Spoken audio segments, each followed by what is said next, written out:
Hey guys, this is Colin from Blackjack Apprenticeship, and I'm joined again with Joe748 and Stephen Bridges, aka BJA member magician. How's it going, guys? Good. Yeah, great. Awesome. So we are virtually talking with Stephen Bridges, who's across the pond, and shared about his play in part one. If you didn't listen to it, you're going to want to do that because he shares about how he got into card counting, what his training was like, and a month-long trip on a 200,000 euro bankroll, but a month-long trip here in the States where he had to deal with Yanks and all their oddities before heading back to home for him, and started getting into playing both in Europe and then some team play stuff. So why don't we get right into it? What happened once you got back? Did you just start playing in those local casinos when you got back to Europe?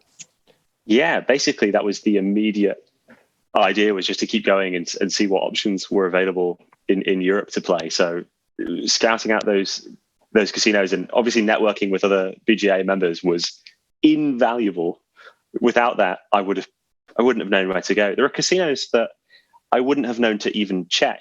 Casinos that I didn't think would offer a shoe game. So that was invaluable, being able to talk with other members and things like that. So then it was just full steam ahead and play more and raise the stakes slightly. As I say, I was topping out my bet at 2 spots of 450 in Washington, but then we went up to 2 spots of 650 as the top in pounds, which is in Europe. So just started doing that, and it was basically full steam ahead from there. So you increased your stakes because your bankroll was growing, or just wanted to push the limits of what you could do? Basically push the limits. My investor would have had me go higher, I think, because we just kept checking the risk of ruin and things like that, and he would have been comfortable with maybe I don't know, something like a 5% risk of ruin or something, or just. Oh my gosh! So this investor that couldn't afford to lose the money wanted to increase not risk of losing some money, but risk of losing all of his money. Yeah, I think he just thought it's a sure thing as long as I get the hours in, and after enough hours. I mean, obviously, I say sure thing. 5% risk of ruin is a 5% risk of ruin, but he felt confident enough with it, and it had gone well so far. So we didn't really have a huge amount of reservations of doing that. But I will say those numbers and raising the top bet was probably contributed to a lack of longevity in Europe, because the tolerance, there's like a natural tolerance level that I was going beyond, and probably shortened my time a lot. But it's difficult to judge, isn't it, whether or not you've sacrificed. You don't want to sacrifice EV for the sake of trying to get more hours in when you might get backed off in the same amount of time. So it was a tricky one to balance the aggression there. Yeah. So did you guys have any sort of agreement on how many hours you were guaranteeing to put in? Yeah, I think there was a general consensus that I was going to do 5 hours per day, 6 days a week, or something along those lines. It wasn't something too formal. We never had a written contract, but there was an expectation that I was absolutely going for it. So that's what I was doing. But not a minimum, like you guarantee to play at least 500 hours or 1,000 hours or anything. He was just like, nope, this is going to make me money. Go for it. Yeah, it was basically just go for it until I think it was around March. So a few more months, maybe 3 or 4 more months is what he wanted to do, and just absolutely just go for it in that time, which, yeah, so there was no like financial target to hit or amount of hours to hit. In that respect, it was just play as much as you physically can until he wanted to use the money for something else, as I said, which is, he had other plans for the money lined up. So was it Dogecoin or No, the way I'm describing it probably makes it sound like he's just involved in all these different pyramid schemes. But he wanted to throw it all in GameStop. Yeah, yes, I'm sure. Yes, don't we all? But no, this was pre the era of the lovely GameStop situation. But yeah. So what? And feel free to leave out some stuff if you need to. But I think a lot of listeners are like curious about this kind of thing. But like, when did you guys decide to split up the money, and like, what was kind of the whole percentage breakdown of like payout structure and all that stuff? I think it's just something people getting into this, they have no idea. I'm totally fine talking about that. Our payment was just 50-50 in terms of the yeah, 50% for me for playing and 50% for him for being the investor, which I think that's largely a fairly standard thing. Often with teams and stuff, there'll be like a manager fee and things like that too. But in general, I think it kind of works out around the 50-50 mark. So that was our arrangement. And what was the other thing that you just asked? Like when would you split it? Like when would you decide to split the 50-50 or how did you decide, like how many hours? Or it was just that he needed the money or wanted to use the money for something else by, I think it was March, some day. Okay. Some of this stuff was a few years ago, so hard to kind of pinpoint the exact times, but he had a deadline. And so the last thing that we were going to do together was that he was going to invest on this card counting trip that I did with a team in Vegas, which actually there's a whole podcast about in BJA. So you can pause this one and go and get on that. Yeah, that's right. It's Team Strike. That's the one. Yeah. Yeah. So this was it during quarantine or something? Interviewed you guys? That would have been quite close to the time as well, I think. It would have been a month or two after we'd actually done it. So very much during quarantine. But that was the last thing that my investor was investing in me on.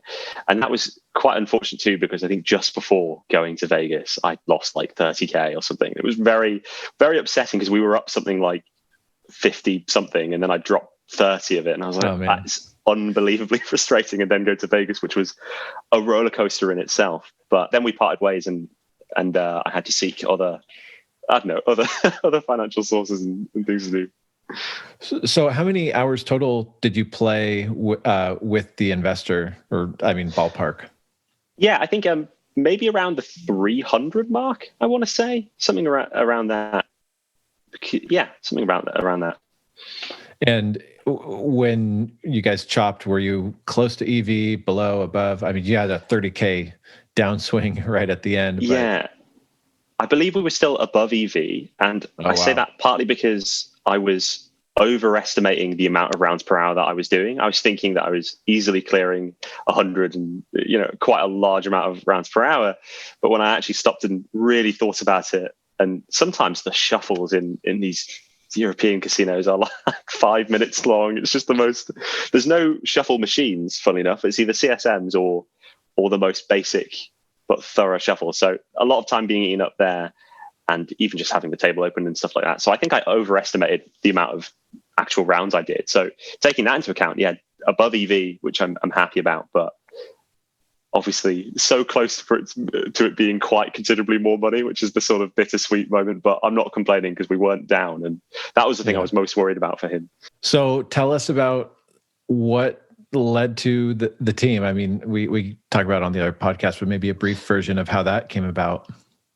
Yeah. So Ultimate, who's a BJA member, and George 21 are friends of mine. And we just had, of course, we wanted to go to Vegas and have a team trip. It's just the most fun thing that we could imagine. So we just wanted to do it. And then I said that I think my investor would be interested, which gave us this opportunity to have a really large bankroll, close to like $500,000, which was just something that would just be fun in and of itself. Not even necessarily about the money, but just the experience of playing at those stakes and how that affects the game. And I mean, it opens up a world of rules. High limit rooms in Vegas on the Strip are so much better than the sort of normal tables. So we just really wanted to do it and had the opportunity. So we went with it and played in Vegas, and it was a great time. The other thing that we wanted to do off the back of that, but this was just as COVID started kicking in, is that we wanted to go and do the more traditional style signal in team play, and we went to a different state. But when we got there,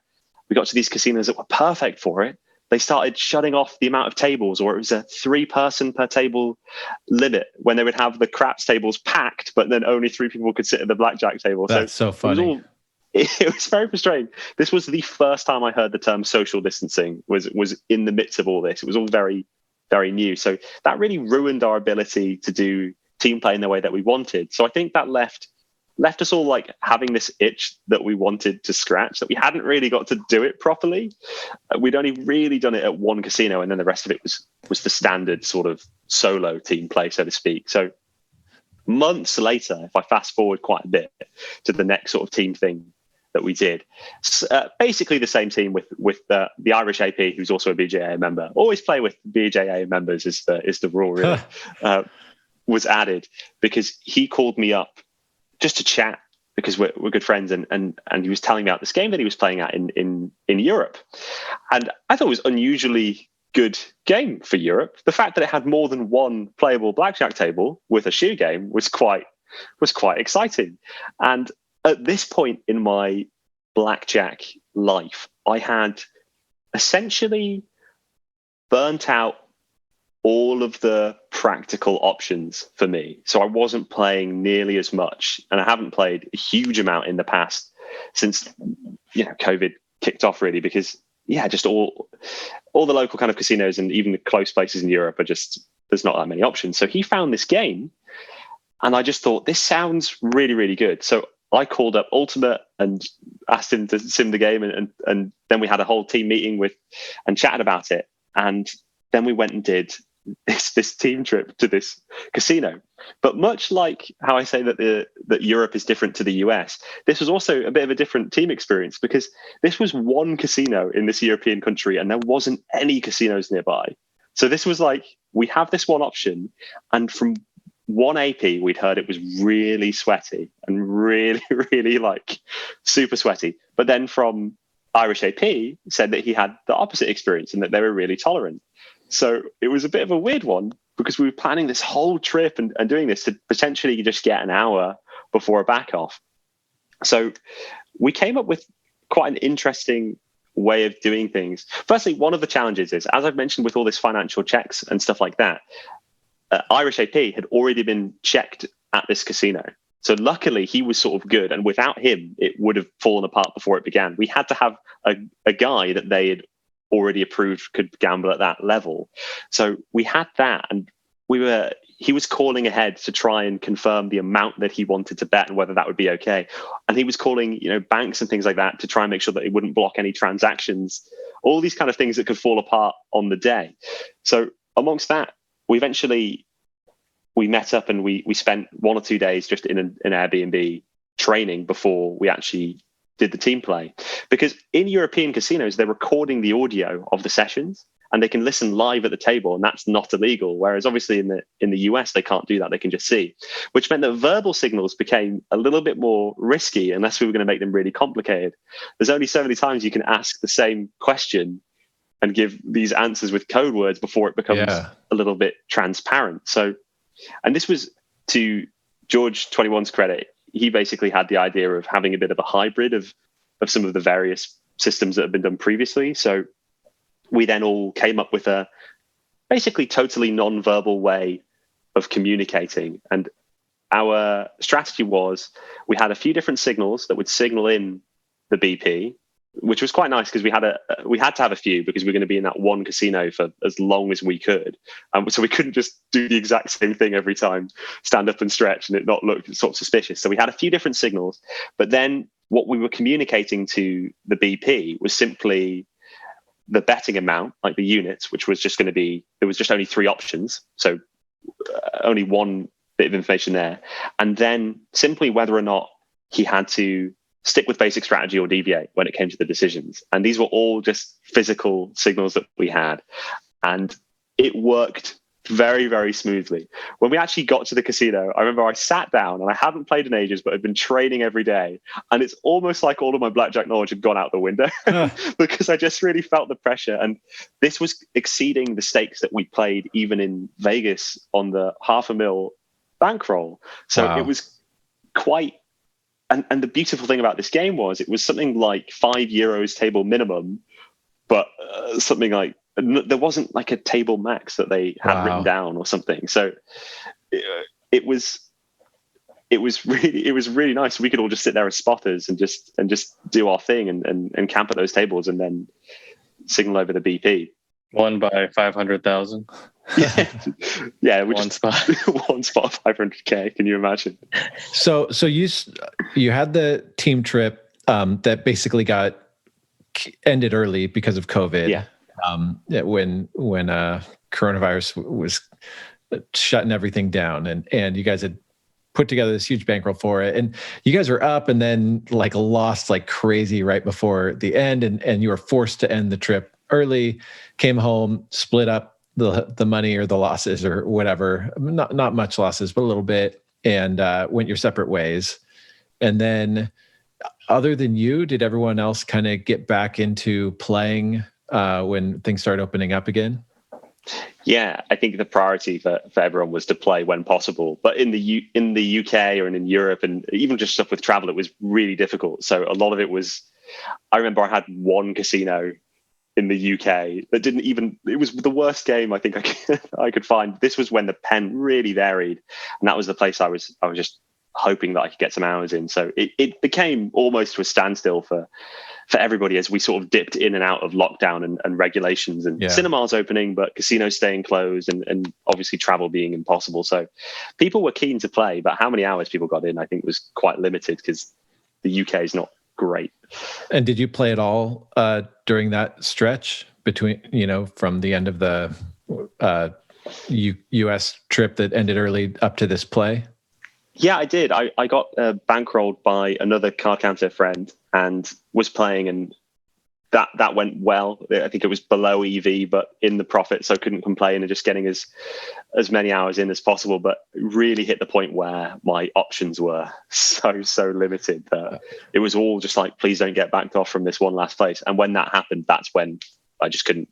There's nothing else I could do. I couldn't travel at that point. So then this opportunity came around, and the way you're describing it, it was basically guerrilla BP. Like you didn't communicate the count. You just communicated what to bet and if they should deviate, which is really how guerrilla BP works. Yeah. I thought that there was a distinction between, if you're directing every single playing decision or things like that versus passing the count. But maybe we were just doing something very standard. But with a guerrilla BP, usually you have the controller at the table, and that's the person that has the count and is going to communicate, the bets. And the guerrilla BP knows basic strategy and knows what a deviation should be. Like if the signal to deviate happens, they know to stand rather than to hit. Yes. Was that just simply because it would be far too complex to pass the running count, or was it a player that didn't know how? No, I mean, it was the Irish AP that was our BP, and he's very good. Okay, yeah. I think it was more of an efficiency situation. Mm-hmm. We just thought when we kept working it out, it just seemed that we can communicate everything he needs to know. And then he can still focus on, he's a hyper-social dude, really good with people, very likable, very charismatic. And I think partly why we even got to that point is because he had great relationship with the casino and with the staff there, and because he played there before. So I think it was almost essential that we didn't just offload the count on him, because, or maybe I'm jumping ahead, but I can tell you how that whole little trip ended on that one casino. It's up to you.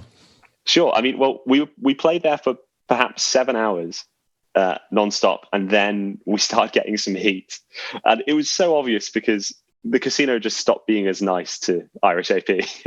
Not even that they were being rude, but they were being very nice to him before, and then they suddenly weren't being as nice. And then I saw some monitors that had a driver's license on it that looked like a UK driver's license. And given where we were, I was like, well, that means that must be one of our driver's licenses. So they must be like suspicious. So in our group text, we were discussing, do we leave or do we just keep going? My thinking being that if we're about to get backed off and this is an isolated team trip, then it's not like we're going to keep playing for an infinite amount of hours. So I thought, well, then is our risk not potentially going up, or has it just become a bit more complicated? But in the end, we played until closing time.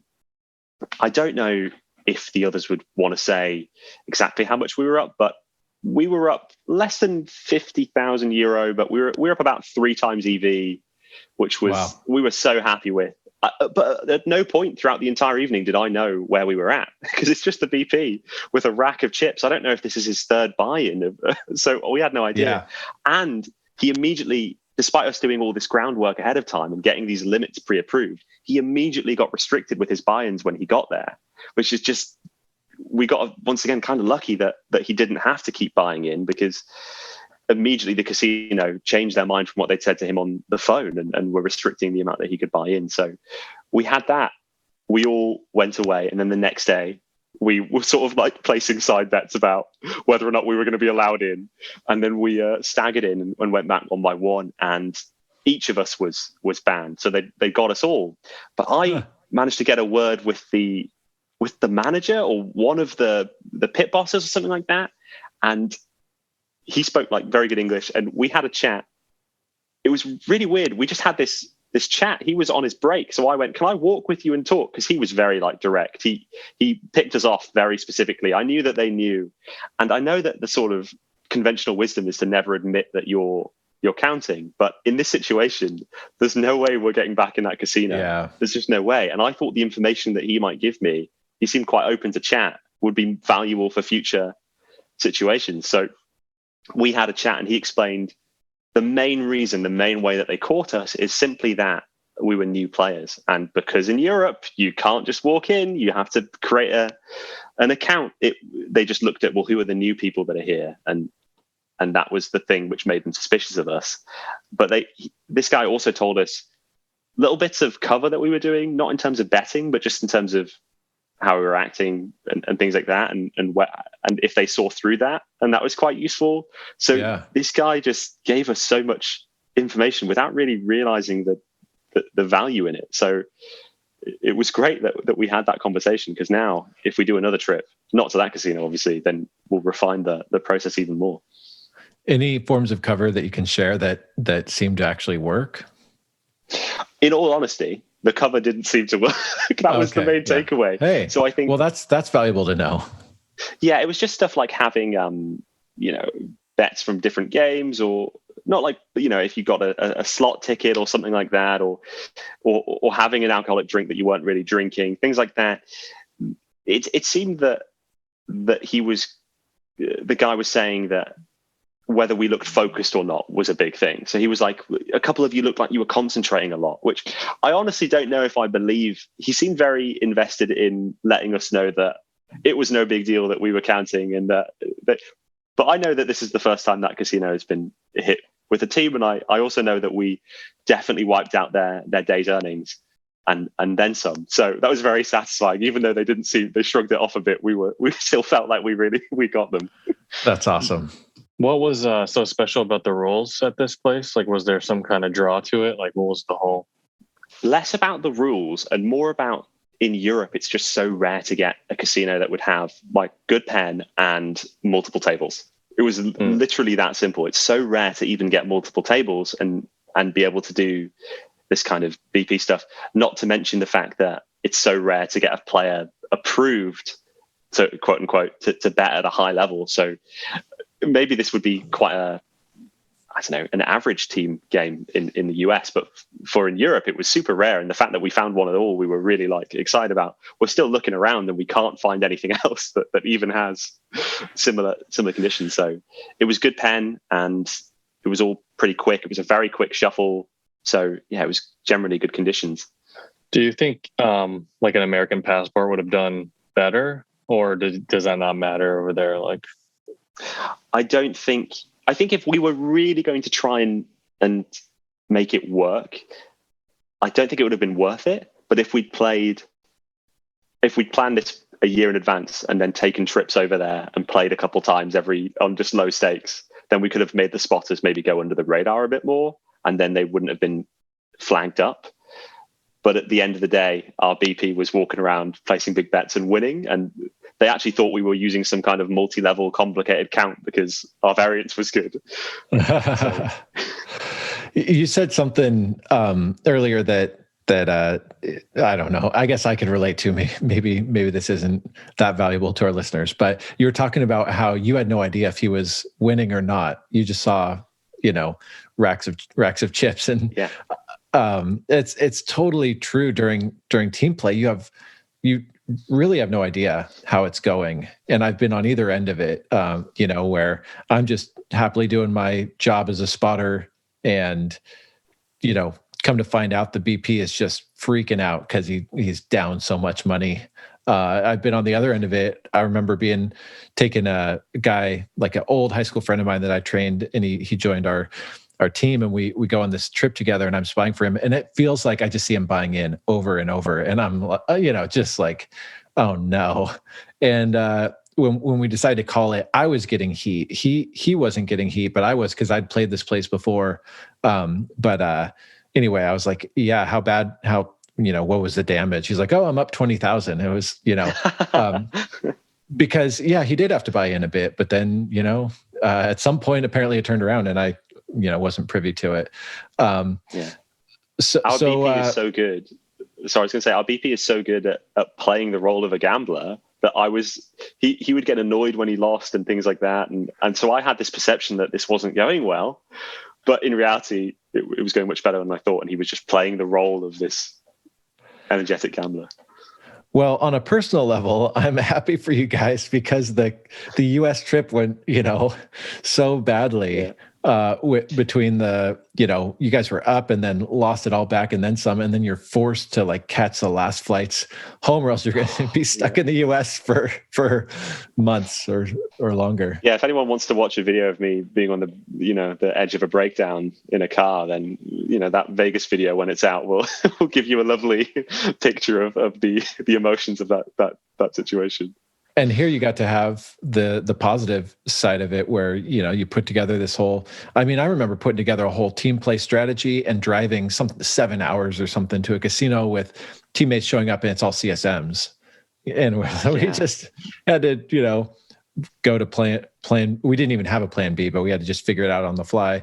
And then I've had team play trips that just work perfectly, and those are the best memories I have. The thousands of hours of blackjack I've played, those successful, in there with your teammates, and you're pulling it off, and the casino at the time has no idea that you're together. There's something really thrilling about that. Of course, it always ends at some point, but I'm glad you guys got to have that experience. I totally agree. It's like the funnest thing for me is the team stuff. Even if you're playing solo, but on a team and pooling a big bankroll, and it's just something great about that camaraderie. You've got a group chat that's going off with the people's results. So it's like everything is sped up in a way, because everybody's playing at the same time, and it's just so fun. So yeah, loved it. And the way you guys pulled off this, one trip, this reminds me of, I still don't think they like their name being. We'll just call them the Big Team. But they've been interviewed on Gambling with an Edge, and they're basically the team that we, copied.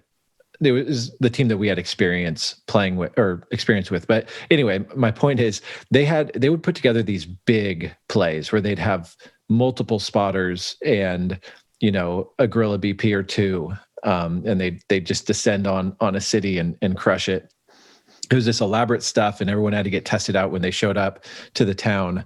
And then there were they would do these kind of side projects. So it might be something like this, where you guys, a few people say, "Hey, I found this place," and they just put together a side bankroll, and they might lose on it because they're not going to get hundreds of hours in, but they knew, hey, if I do these little side teams throughout the year, I'll be fine. So I haven't known a lot of people that do that stuff, but it's cool to see you guys trust each other. You knew each other. You knew you could work together, and just hey, you guys could have lost whatever it was, mid 5 figures is what you won. Well, you could have lost mid 5 figures, but if you know the risks. I guess another question I had is, where did the bankroll come from for this play? This was funded by team players and a couple of other people that I know. I invested in this one as well, which was nice to do, because up until then I hadn't really played on my own money, and there's just something a bit more satisfying about also having skin in the game.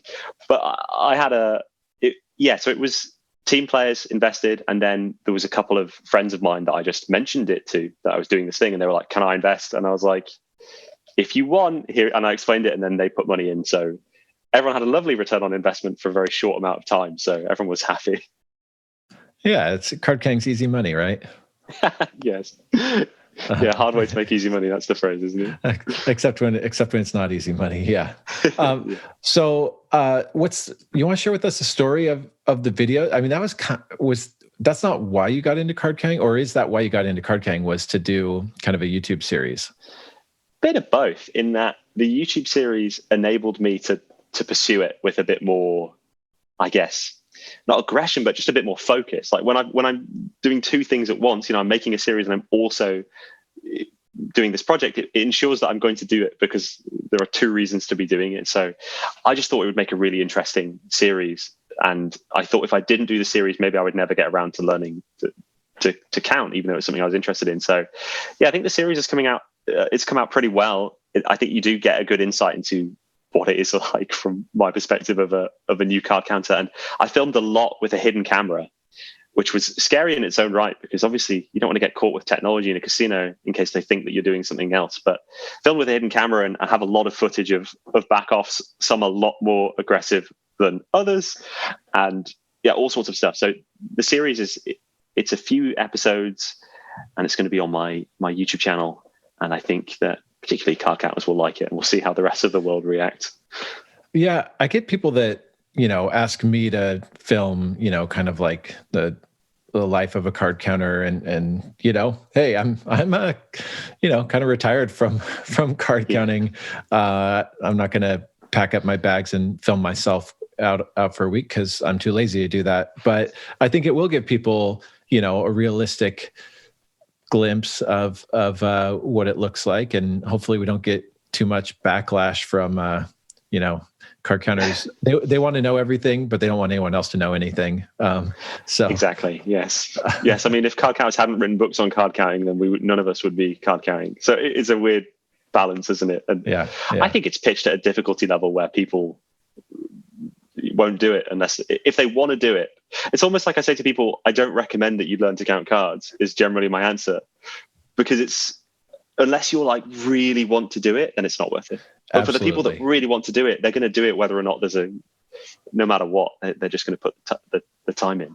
That's what we did. Well, that's what we ended up. When we first started the church team, we were trying to talk everyone into it because we just thought it was amazing. And for us, it wasn't like so hard. Not because we're smart, but we just really, really wanted to do it. And then we learned in time, no, the best way to pitch this is don't do it. Don't learn card counting. Don't join our team. And then those people that just wouldn't let it go, they were the right people. That's weirdly how I pitch investors too. Not that I pitch, but someone will say, oh, can I invest? And I'd be like, are you sure you want to? Because this is a high risk investment, even though it's like we're playing with an edge. It's still gambling, but with an advantage. And people are still, the people that want to. Yeah. So speaking of the YouTube videos and all that, how did that behind the scenes wise, how did it work? Was it like a glasses camera or something else? Or yeah, I tested a few different cameras. And I bought a load from a spy shop and just tested them. And I settled on a watch camera because it was the most natural and also the most practical. As opposed, I felt if I was wearing a full body camera, it would, and then I got caught with it, it would be so bad. But the watch was really good. It made a weird flash when you started recording. So I would do it under the table or under my sleeve, but press the button a few times. And then I would just sort of stand. If I folded my arms, I could capture everything on hidden camera. So it did a pretty good job. You know, I don't always have people's faces in the shot, but most of the faces in this series are blurred just because I don't want to, I'm not trying to humiliate pit bosses in this situation. So I do a lot of face blurring just to respect the privacy, but it really added pressure thinking about it in that way. And knowing I had a camera on me felt like I was committing a crime amongst doing what I was doing. Well, in the US, if they determined that you were using a device, you could have trouble. There's the famous story of the Highlanders. They had beads in their pocket to track the pay of the ace sequencers, and the casino tried to, or they arrested them, and they had to prove that they weren't using the beads as a device to beat the casino. But if you're filming it, wow. You could have some trouble. But so I'm just putting that out there. Hey, be careful if you're doing anything that could be considered using a device that is illegal. I would never encourage people to film. It's only illegal because casinos lobbied to make it illegal because they're getting crushed by the computers, the card tracking computers back in the day. But it is. So we're running short on time here. But maybe you could share with us any famous back off stories or just any stories you'd want to leave us with here. For sure. I mean, the harshest back-offs that I've had were in Washington in the tribal casinos. Not that I'm saying tribal casinos are harsh, but the harshest ones I had were at a couple of tribal casinos, mainly in situations where they wanted to ID me and I refused ID because I didn't need to show them. And that was a hill I decided to die on. And then they just like way too many security people. And then they called the police. And I was so terrified because I don't know. The tribal casino are paying for the police, aren't they? So I was just really worried. Tribal police. Yeah. Yeah. So I was really worried about even getting my money. And this whole interaction went on for maybe 20 minutes of aggressive conversations with the pit bosses and stuff before 2 police officers arrived at one tribal casino. And luckily they took my side in that situation. But that was one of the most high stress situations that I've experienced, which is on film. So that'll be out at some point. And then I had a couple of other very similar situations with casinos refusing to pay me out unless I showed ID, even though I didn't, and then police getting involved. And so I'll wrap this up real quick. One really funny story was when I got backed off for being a card counter because I looked like another card counter, not because I actually was one. Happened on 2 occasions. And it was very, very funny. With police officer, they were saying they trespassed me, and I was saying there's no chance that's happened. I've never been here. Eventually I show the cop my ID and his whole demeanor changes. And then he's like, he's not the guy. And then they let me back in the casino, which was weird. That's funny. It sounds like something Emerald Queen would do. I'm just guessing. You don't have to confirm or deny, but it really sounds like something they would. Yeah. Joe, 748, have you ever been confused with another card counter at the tables or at a casino? So I haven't, but I've heard of other boot campers who have gone and they say my name to the person that they're backing off. So that's happened a few times. Dang. Yeah. Yeah. So apologize for that, guys. I've been asked if I was someone else, and it was someone on our team. But I don't know. I don't know if anyone's been backed off because they look too much like me. One of the times in Washington when I went in this casino, I literally just sat down at the table and the guy comes over to me, taps me on the shoulder. I go over and he just very politely says, you've been backed off of this casino before. And I'm just like, I'm so taken off guard because I've never played there before. So I'm just like, I've never been in this casino in my life, was my reaction. And he was just like, oh, really? Are you sure? And I was like, actually, I tell a lie. One time I came in here, but I didn't have my ID, so you guys wouldn't let me in. So this is the first time I play. Like I've been here. And he said, well, we just got a call from surveillance and they say a guy looks just like you. And then they had this photo of this dude that they wouldn't show me. And then they sat and looked at it for a while and were like, oh, we guess we made a mistake. And they offered to get me food and stuff and just be really nice to me, which felt so weird because I was telling the truth, but then about to go and do what they hated. And did they back you off after you played? No, I left before that back off. Well, there probably would have been a back off, but in all honesty, that was one of those cases where I just felt so uncomfortable being at the casino. Yeah. After that situation. I shouldn't have left early, but I did leave early on that session. Did you take the free food? No, I didn't. I should have, but there's just something about it where also I've got weird dietary requirements, so sometimes it's tricky just getting meals comped. But no, I didn't take any of their free offers because I just thought it would create so much bad will. There's only so many prime rib sandwiches you can have from the casino deli. Well, aren't you vegan, Stephen? Is that I right? am one of those pesky vegans, which does present a challenge in casinos because casinos don't like vegans. Yeah. How do you? How do you order? Is there usually something you can eat?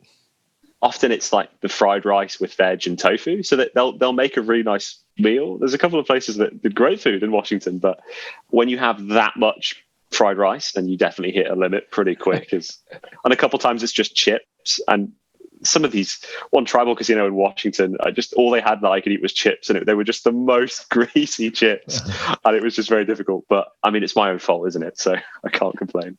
By chips, do you mean French fries? Sorry, I mean French fries.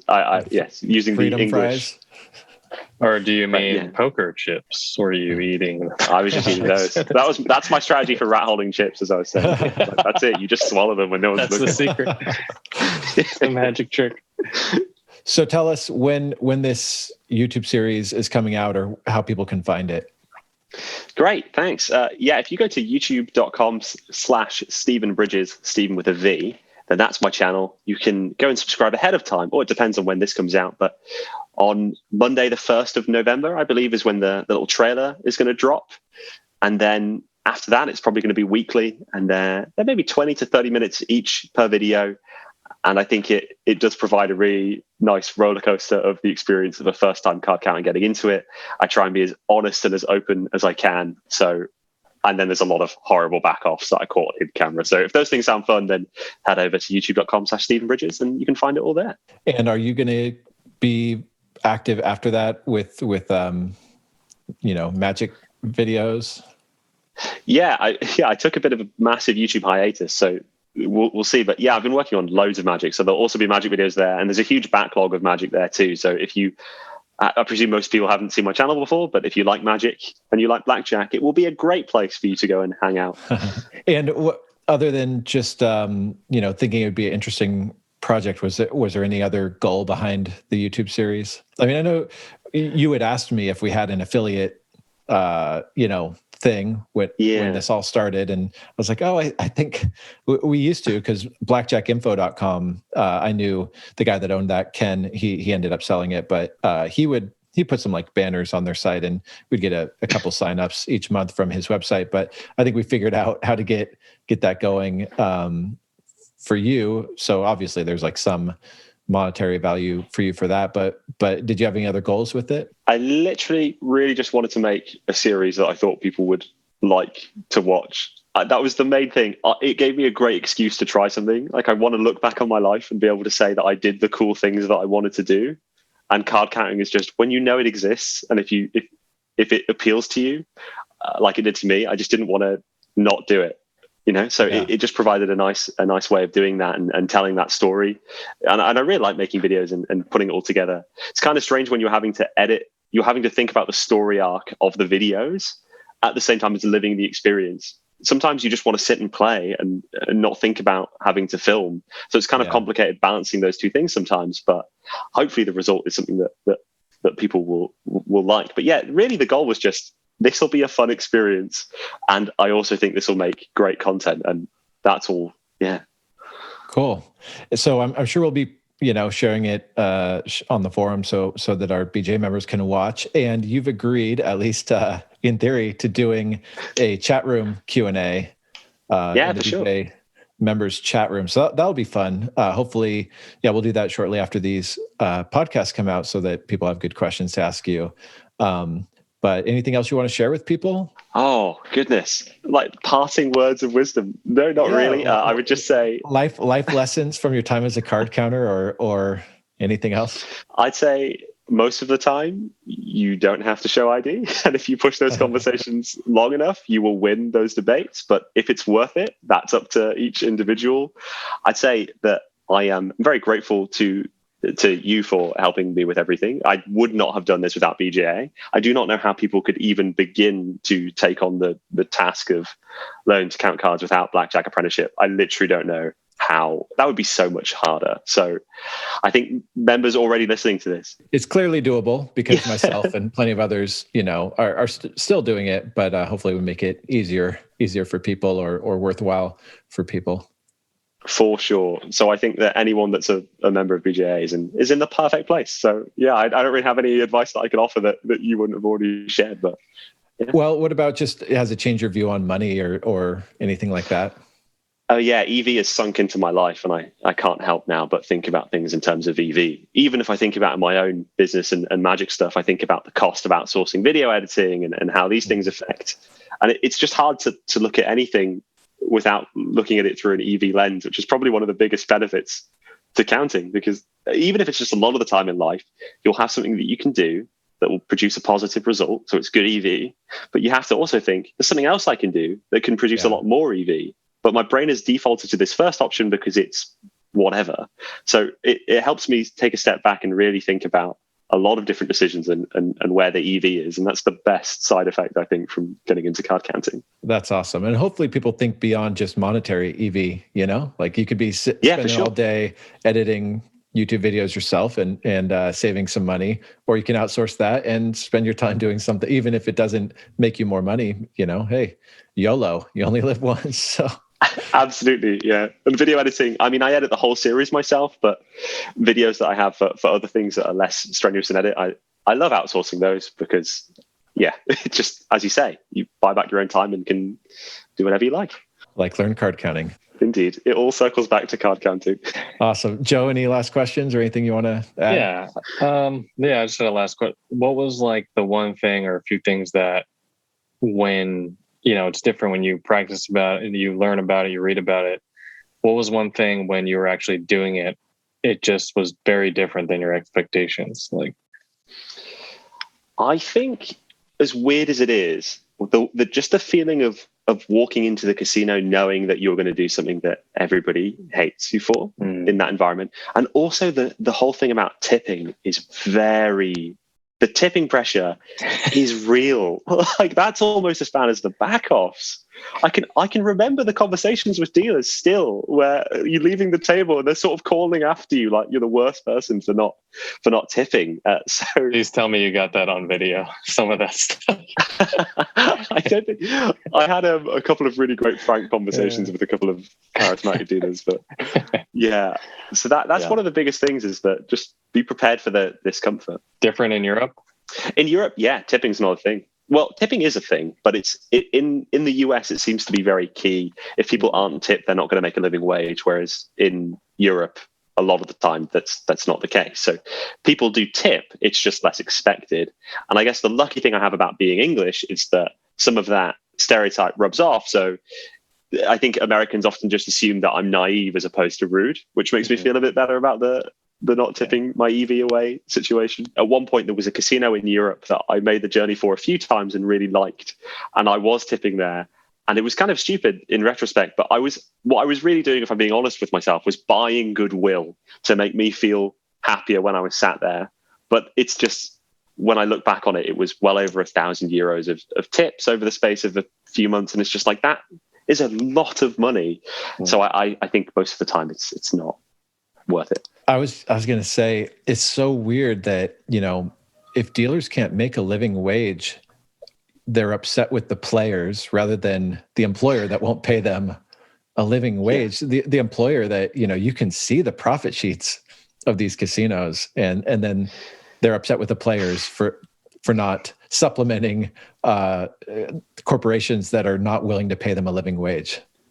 Yeah, I mean, I don't want to. I'm not politically savvy enough to sort of really get into a huge thing about tipping, but it does seem odd to me that burden is put on the players and the customers, even at restaurants, as opposed to the management. And I get that it sort of is to encourage better service and stuff, but I think, I don't know, if someone's working, servers work really hard. They shouldn't have to worry about whether they get paid. So, I mean, to a Brit, it sounds strange. People can listen to the Freakonomics podcast episode about tipping and how, like, what a weird system it is that we're currently in. But the only other tipping story I have is Germany, playing in the airport there. It's like I had a few hours and played. I mean, I don't even know if I played more than 2 shoes, but when you got a blackjack, the dealer would say thank you before, because the expectation was that you tip from the bonus payout for getting a blackjack. And that was like so weird and awkward because they're thanking me and I wasn't handing anything over. Talk about tipping away your edge. Yeah, exactly right. You should talk to George 21 about this because he has so many situations where he's had that very polite person in Europe that insists, thank you. And maybe that's just a level of, I don't know, passive aggressiveness that we have for us here in Europe that, less direct than the US, I guess. But yeah, there's a lot of thank you very much and then waiting and yeah. Awesome. Well, if people want to check out the YouTube series, go to youtube.com/Stephen Bridges, right? With a V. That's it. Yeah. Nailed it. And check it out. And we'll post a link in the members area of Blackjack Apprenticeship. And hopefully people enjoy it. And the people that shouldn't count cards will realize it's not something they should do. And the people, the weirdos, the rare weirdos that should, will have some realistic expectations from it. Thanks so much for sharing your story with us. And if people want to learn more about card counting, you can check out blackjackapprenticeship.com. Great. Thanks for having me. Cheers.